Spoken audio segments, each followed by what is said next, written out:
Clara était une infirmière dont la bonté dépassait largement les murs de l'hôpital. Chaque matin, depuis 10 ans, elle s'arrêtait au coin de la rue Gambetta pour nourrir Elias, un mendiant silencieux aux yeux profonds. Elle ne lui donnait pas seulement les restes de son dîner, mais préparait de véritables repas chauds, accompagnés d'un thermos de café et d'un mot d'encouragement. Les passants la regardaient souvent avec mépris ou pitié, ne comprenant pas pourquoi elle gaspillait son temps et son argent pour un homme qui ne prononçait jamais un mot. Mais pour Clara, Elias n'était pas un fardeau, il était une présence humaine constante. Elle ignorait que ce vieil homme, caché sous des couches de vêtements usés et une barbe hirsute, observait le monde avec une acuité que personne ne soupçonnait. Sa générosité n'était pas un acte de charité, mais une véritable connexion spirituelle qui allait bientôt être mise à l'épreuve. Un jour, Clara arriva à son rendez-vous habituel, mais la place était vide. Le carton d'Elias était plié soigneusement, et à sa place se trouvait une petite boîte en bois sculpté, noircie par le temps. Inquiète, elle interrogea les commerçants voisins, mais personne n'avait vu le vieil homme partir. En ouvrant la boîte, elle trouva une clé en argent et une adresse écrite sur un morceau de vieux parchemin. L'adresse menait à un quartier chic de la ville, là où les hôtels particuliers cachent des secrets séculaires. Le cœur battant, Clara se rendit sur place, se demandant si elle n'était pas victime d'une mauvaise plaisanterie. En arrivant devant une immense porte cochère, elle inséra la clé. À sa grande surprise, la serrure tourna sans effort. Elle entra dans un hall majestueux, baigné d'une lumière dorée, où le silence régnait en maître. C'était le début d'une révélation qui allait briser toutes ses certitudes sur l'homme qu'elle croyait aider. Dans le salon principal, un notaire l'attendait. L'homme portait un costume impeccable et tenait un dossier épais. Il expliqua à Clara qu'Elias n'était pas n'importe qui, mais le dernier héritier d'une dynastie industrielle disparue. Elias s'était retiré du monde après une tragédie familiale qui lui avait tout enlevé, choisissant de vivre dans l'anonymat le plus total pour tester la pureté du cœur humain. Pendant une décennie, il avait observé des milliers de personnes, mais seule Clara l'avait traité comme un égal. Le notaire ouvrit le testament et commença à lire. Elias avait accumulé une fortune colossale en secret, investissant judicieusement ses anciens avoirs. « Elle m'a nourri quand je n'avais rien, maintenant je vais lui offrir le monde », avait-il écrit. Clara, abasourdie, ne parvenait pas à assimiler l'ampleur de la situation. Elle qui luttait chaque mois pour payer son loyer se retrouvait soudainement à la tête d'un empire financier et immobilier sans précédent. Mais la surprise ne s'arrêtait pas à l'argent. Le notaire lui tendit une lettre manuscrite d'Elias. Dans ce texte, il confessait que sa santé déclinait rapidement et qu'il avait passé ses derniers jours à organiser cette transition. Il lui révélait également l'existence d'une fondation caritative dont elle devenait la présidente. Elias n'avait pas simplement donné de l'argent, il avait confié une mission. Clara réalisa que chaque repas qu'elle avait partagé avec lui était en réalité un entretien d'embauche pour le rôle le plus important de sa vie.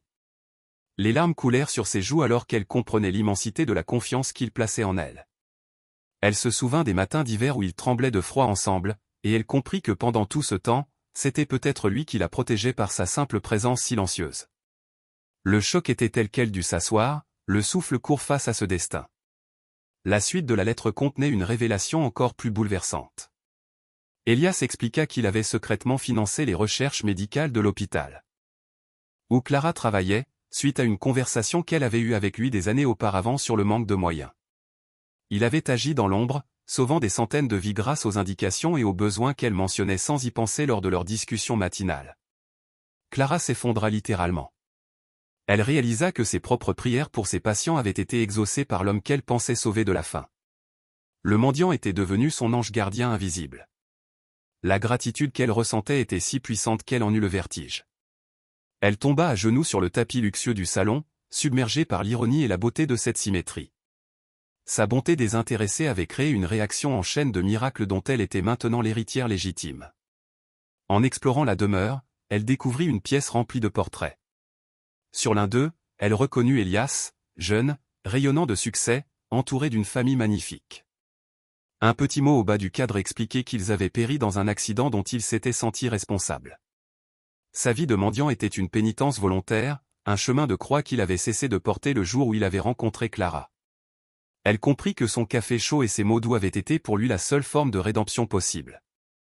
En lui redonnant foi en l'humanité, elle l'avait libéré de sa propre prison mentale. Le poids de cette responsabilité la fit trembler, mais elle sentit aussi une force nouvelle l'envahir. Elle n'était plus seulement Clara l'infirmière, elle était le bras armé de la bonté d'Élias. Le monde allait changer grâce à leur alliance improbable entre la rue et la haute finance. Le notaire l'emmena ensuite vers un coffre-fort dissimulé derrière une bibliothèque. À l'intérieur ne se trouvait pas de l'or ou des bijoux, mais des milliers de lettres de remerciements provenant de personnes anonymes qu'Élias avait aidées au fil des ans sous le couvert de l'anonymat. Clara réalisa que le réseau de bienfaisance d'Élias était immense et qu'il l'avait choisi pour diriger cette armée de l'ombre. Chaque lettre était un témoignage de la lumière que cet homme avait apportée malgré sa propre obscurité. Elle lut quelques messages et reconnut des noms de patients qu'elle avait soignés. Élias avait été le fil conducteur invisible de toute sa carrière. Cette découverte la fit pleurer de nouveau, non pas de tristesse, mais d'une joie pure et transcendante. Elle n'avait jamais été seule dans son combat pour le bien, elle avait toujours eu un partenaire silencieux à ses côtés. Le chapitre final de cette découverte se déroula dans le jardin de la propriété. Au centre, un banc de pierre identique à celui de la rue Gambetta avait été installé. Sur le banc reposait le vieux manteau d'Élias, propre et soigneusement plié. C'était son dernier message, ne jamais oublier d'où l'on vient et rester humble malgré la richesse. Clara s'assit sur le banc et ferma les yeux, sentant la présence spirituelle de son ami. Elle savait maintenant ce qu'elle devait faire. Elle transformerait cette fortune en un sanctuaire pour ceux que la société ignore, créant des centres de réhabilitation qui traiteraient les gens avec la même dignité qu'elle avait offerte à Élias. Sa vie venait de basculer dans une dimension où chaque geste compte. Le mendiant n'avait jamais été un mendiant, il était un maître de vie déguisé en nécessiteux pour enseigner la leçon ultime. Clara se leva, les yeux secs et le regard déterminé. Elle demanda au notaire de commencer immédiatement les procédures pour transformer l'hôtel particulier en une maison d'accueil. Elle ne voulait pas de ce luxe pour elle-même. Elle voulait que chaque centime serve à honorer la mémoire de l'homme qui lui avait tout appris sur la véritable valeur d'une âme. En sortant de la maison, elle repassa par la rue Gambetta. Elle s'arrêta à l'endroit exact où Élias s'asseyait. Elle y déposa une rose blanchée. Un dernier thermos de café. Un jeune sans-abri s'approcha, l'air hésitant. Clara lui sourit avec la même chaleur qu'autrefois et lui tendit le café. « Tout va changer pour toi », murmura-t-elle. Elle comprit que le cycle de la bonté ne devait jamais s'arrêter. Sa chute à genoux n'était pas un signe de faiblesse, mais une génuflexion devant la puissance de l'amour désintéressé. Aujourd'hui, l'histoire de Clara et Élias est devenue une légende urbaine dans toute la France. La fondation qu'elle a créée est l'une des plus efficaces au monde, car elle est dirigée par quelqu'un qui sait ce que signifie donner quand on n'a rien. Clara vit toujours modestement, consacrant chaque heure de sa journée à ceux que le monde a oubliés. Elle garde la clé en argent autour de son cou, non pas comme un symbole de richesse, mais comme un rappel constant que derrière chaque visage fatigué par la vie peut se cacher un trésor d'une valeur inestimable. La découverte qu'elle a faite ce jour-là n'était pas seulement celle d'une fortune, mais celle de sa propre mission sur Terre. Elle a appris que nourrir un mendiant peut, en fin de compte, nourrir le monde entier.